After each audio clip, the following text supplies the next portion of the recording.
Okay, I wonder how you got on with that one. Some of you may have actually struggled with that one. If you haven't, then you're probably not watching this video. So if you have, you probably are struggling, so I'm going to show you how to do it. We need to be asking our question, if we are touching colour, and change that orange there to that pink. So if I'm touching colour pink, then what I want to do is change the yellow car lap by 1. And I really, of course, need to be asking that constantly.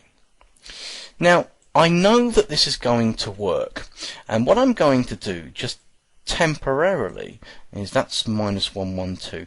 I'm just going to start my car behind the pink line, so when it goes over it, I don't want to drive my car. You don't want to watch me drive the car all the way around the track, so I'm going to press go. There it goes. Wow, I've just done 22 laps. That's amazing.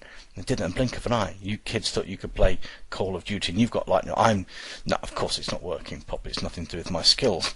The problem that we have is that what you can probably work out is that it's running this forever loop 22 times by the time it takes the car to first touch the line and then exit the other side of the line. So it gives you an idea of how many times actually the command is being run when you're playing the game. It's an awful lot, probably around 20 times a second, I think, something like that, maybe even quicker. So in fact, what I really want to do is the following. I want to say, if I'm touching pink, change the yellow car by 1, and then just wait a moment before you start asking that question again. So of course it's going back to our little favourite wait command, and I'm going to put that in there. Now I'm not going to make it wait 1 second, because that actually might do 2 laps. In fact, should we find out if it does or not? You'll see what I mean. First of all, let's just start the game. 22. Oh, it did only say 23. What I was kind of hoping to prove I was wrong is that it might take more than 1 second to cross the line. Look, if I set that to wait 0.5, let's see if that does that one. So it was at 23. I'm hoping 24 and 25. Did you see that? Because my wait command was a little bit too short. Now, to be honest with you, you can still kind of cheat. Let me show you.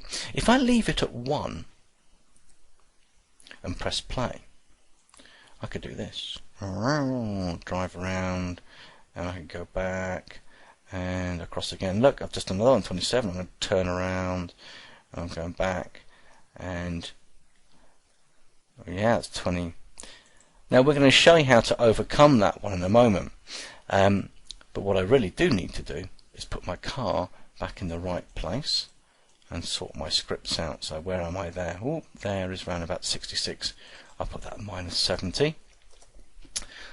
The other thing that I'm going to do is when I start my game, it doesn't matter where I break it apart, I clearly want to set the yellow car lap counter to 0, and now I've got my script to keep score of how many times it's going around. If I press green, off we go, we're back to 0.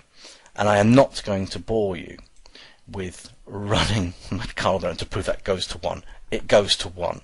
So that's the solution to that.